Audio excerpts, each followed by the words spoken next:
If I was to ask, what is the most hated game company? I'm sure the comment section will be filled with EA, Activision, Capcom. Well, in recent years, it's actually been Ubisoft.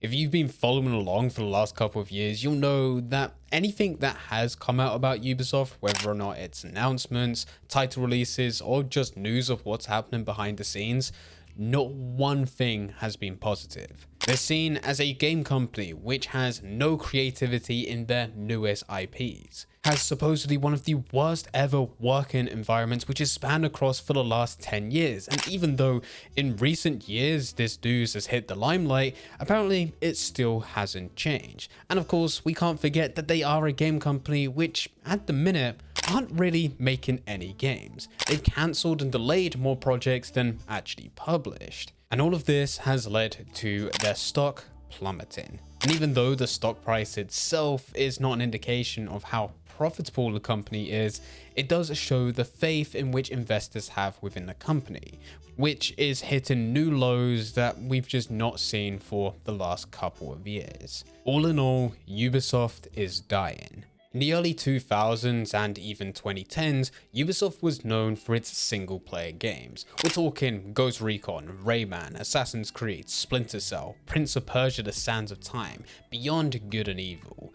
And these just happen to be some of the highest rated games that Ubisoft have within their catalogue. And even when Ubisoft decided to expand upon these, bringing out sequels as well as remakes, they also did really well with fans. But there's a problem. These are not money makers. This was during a time where most game companies relied on the premium business model. They would plan a game, put it in development, and then sell it for a single price. That price would typically be around $50 to $60. As a consumer, you will buy that game, you will play that game, you will finish that game, and it's all done and over.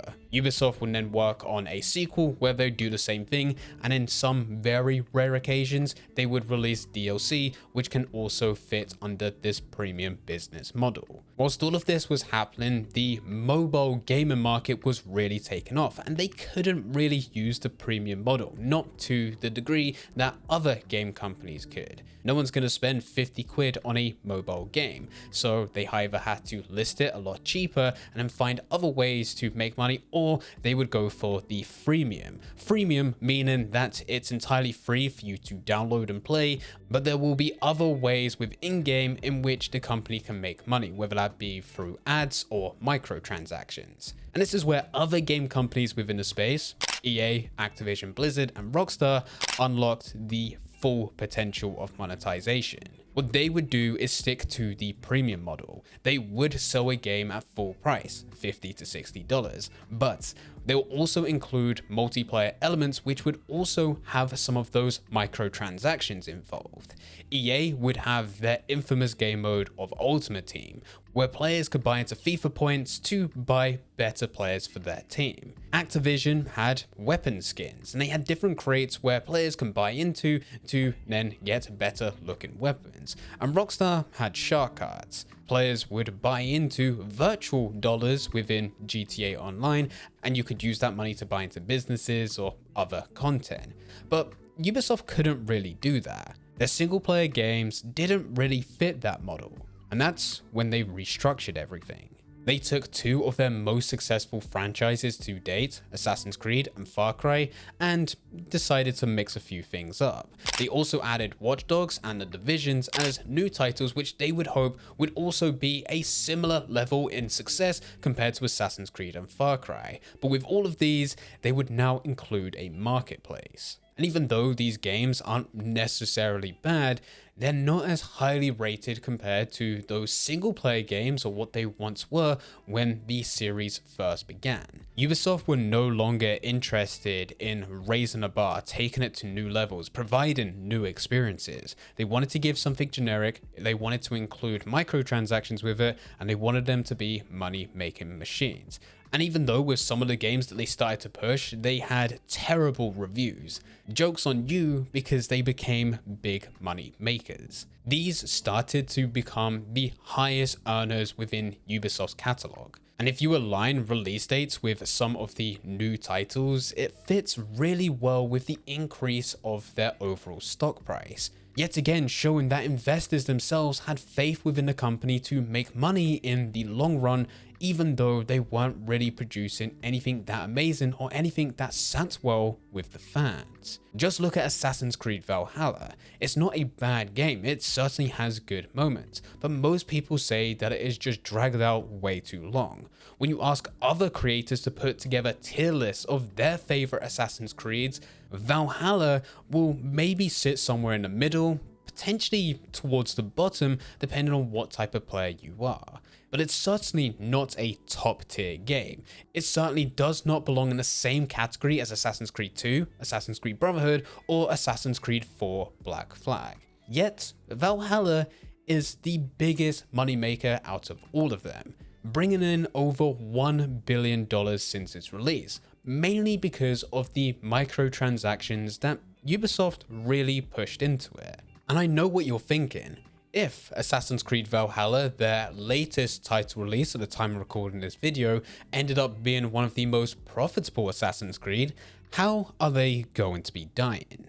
Ubisoft is a one-trick pony. All they've done in the most recent years is take successful game franchises, change them to include a marketplace, and keep on taking it to the extreme every single time, without really caring about player experience. They're simply spitting in the face of those fans that was originally here right at the beginning, and they're trying to milk the franchise for everything it has. And it's only a matter of time until fans just are no longer interested, and there is already a fall off since they changed to this style, especially for Assassin's Creed, but that hasn't stopped them pushing another 6 Assassin's Creeds which are currently in development, and that's just the ones that we know about. But when they've tried to go and do the exact same thing with new IPs, well, it hasn't been as successful. In fact, it's been a complete failure. Roller Champions, Watch Dogs, Mario Rabbids Sparks of Hope, Just Dance 2023, all of these were released and, well, financially were left below expectations. And because these didn't do too well, it led to Ubisoft cancelling as well as delaying a few more titles within January of 2023. This was Skull and Bones for the 6th time, and they cancelled a few other unannounced projects. With the upsetting sell figures that they received from these games, and of course not being able to make money from the projects that they cancelled and also delayed, but still sinking a pretty hefty amount of money into them for pre-production as well as development, it's led to Ubisoft to double down on what was already doing successful, hence the 6 Assassin's Creed titles which are in development. Even with other titles with Watch Dogs, The Division, Far Cry, Ghost Recon, for each title of all of those franchises when they were last released, they also fell below expectations, which means Ubisoft are purely relying on Assassin's Creed. They are going for the safe approach, and once you are dealing with franchises which have lasted as long as Assassin's Creed, which did have its 15-year anniversary just at the end of 2022, you get to a point of where you just keep on releasing the exact same thing over and over again, that ultimately players feel fatigued. That's when the studio needs to change things up to make sure that they lift up the players in order for that franchise to keep on going. This has happened with FIFA, this has happened with Call of Duty, and it has already happened with Assassin's Creed itself. But if they cannot get this problem fixed, financially, Assassin's Creed will not be making as much as what it currently is, and because every other title that Ubisoft has released is simply not performing well, we could very well see Ubisoft crumble in front of our very eyes. Just look at the games that they are working on right now which are currently in development. 6 Assassin's Creed games, Skull and Bones, which there is no possible way in which they can make money back from. The only reason this game is still in development is because the Singapore government is backing it because it provides a benefit to them as more employees will be working for Ubisoft Singapore. Beyond Good and Evil 2, which has now broken a record for the game which has spent the longest time in development, taken over 15 years, and it's still only in pre-production, so it's not actually in development. It's just whilst developers try to figure out exactly what direction they want to take the game in. There's a Splinter Cell remake, X-Defiant, which still had a bit of controversy when it was first announced, Project U, which most people probably haven't even heard of, Avatar Frontiers of Pandora, which was supposed to release alongside Avatar The Way of the Water, but of course, yet again, got delayed. A Prince of Persia remake, which was delayed and then cancelled and apparently is still in development, and The Division Heartlands, which also sounds like it has been delayed. Honestly, it's not a great lineup of games. Not if you want to build confidence back into your company. Ubisoft has tried so hard to find new ways in which they can monetize each and every game to maximize the most amount of money, and in some cases it has worked, but in a lot of cases it hasn't. The backlash from NFTs. So far they haven't had a live service game which has performed the way that they want it to perform, and now they're really trying to push their major franchises into this model, which goes against what the hardcore fans were there for right at the beginning.